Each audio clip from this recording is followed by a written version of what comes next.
Recently, there was an article that was forced offline after only half a day after it was broadcast on the media. The article directly refers to the various derelictions of the Cambodian government department MPTC. Let's take a look at what content hits the pain points of the ministry. The article begins with a description of a case. Two Chinese nationals lodged an arbitration claim against Cambodia's Telecommunications Ministry. The two claimants appear to be co-directors of a Cambodian but Chinese-owned telecoms company, Emax Telecom. Emax Telecom was reportedly operating a 4G mobile network in Cambodia, reportedly signing a contract with China's Huawei for the construction of additional 4G base stations in 8 Cambodian cities in 2014. Emax Telecom operates in Cambodia under the brand name of KingTel, and were serious investor to enhance and improve telecoms infrastructure and services in Cambodia. This is evidenced by their successful 5G trial on the 5th of March 2020, placing them alongside the likes of Smart Axiata, CamGSM, Cellcard, Metphone and Ctel in piloting 5G. In April 2020, there was a change of minister in MPTC, and many key positions within MPTC were replaced by officers that have no experience, technical knowledge and industry know-how to effectively grow the industry. In October 2020, the Cambodian Ministry of Posts and Telecommunications (MPTC) issued a decision to revoke the mobile service operator licenses of 17 telecom operators, including Emax Telecom. The sudden revocation of an operator still investing in Cambodia baffles many in the industry, and it has affected foreign investors' confidence towards Cambodia. It also directly reflects the inabilities of the new MPTC officers in making important decisions for Cambodia's telecom sector.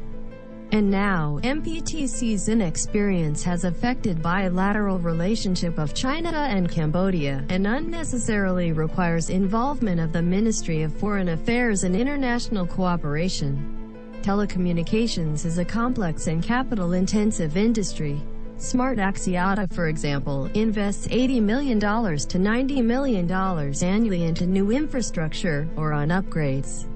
The Ministry and Telecoms Regulator of Cambodia (TRC) failed to properly understand that such sudden action creates a ripple effect across the industry, resulting in hundreds of Cambodians going jobless, and affects upstream providers such as China Telecom for international traffic.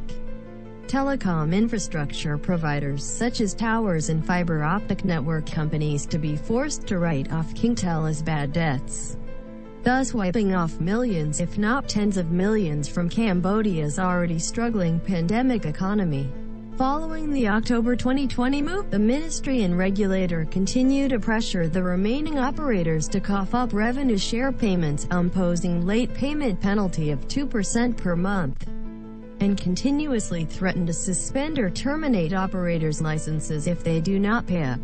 The ministry fails to understand that the total amount they demanded are over 70% of some mobile operator and internet service providers (ISP) annual revenue.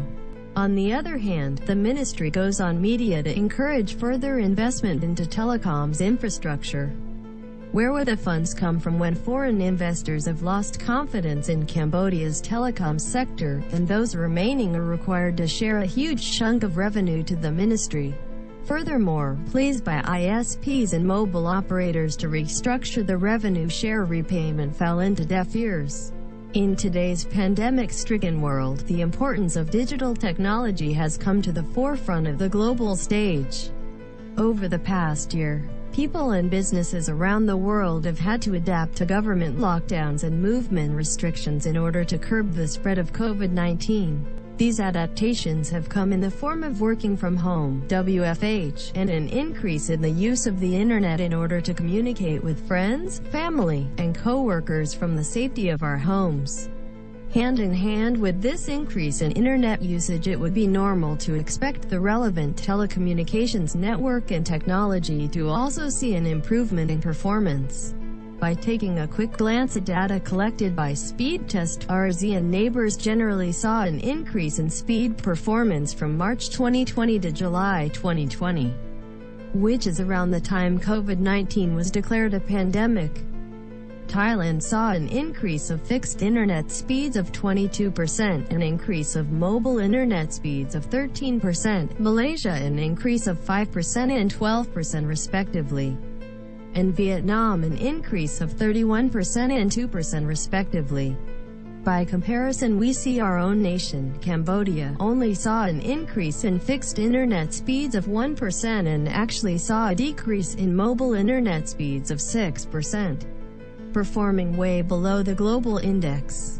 Yet, instead of focusing on these burning issues at hand, the ministry focuses on doing other authority bodies' jobs such as selling COVID-19 rapid test kits, while neglecting their duty to ensure internet quality of service in Cambodia.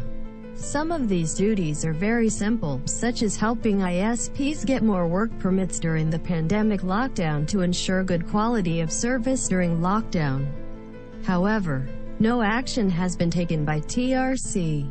It should be noted that 5G development in Cambodia has been halted for 17 months since the change of regime. Yet the ministry promises infrastructure improvement only 2027. In reality, TRC is taking months to approve simple infrastructure upgrade requests from operators and have even issued letters to stop companies from building new facilities. TRC and the ministry are also slow in providing direction over the use of Universal Service Obligation Fund (USOF), which are meant for investments in rural coverage. The truth is that TRC, with the right team, can make immediate improvement to the clear quality degradation that Cambodia is suffering from. By just being more efficient and focus on resolving today's challenges. Telecoms is also a fast-paced industry. By 2027, we may be looking at introduction of 6G. Why promise way ahead in the future and neglect the burning issues at hand? The kingdom has suffered from serious degradation of internet service quality over the past 18 months. The ministry and regulator are blaming on lack of reinvestments. However, the ministry's actions have resulted in loss of foreign investors' confidence, created a potential bilateral issue, and crippled existing operators and ISP's ability to perform infrastructure upgrade through hefty revenue share, slow approval process and restrictions of infrastructure development. Perhaps the public servants have the right intention to develop the industry, however, it has to be backed with actions in creating the right investment environment for the stakeholders.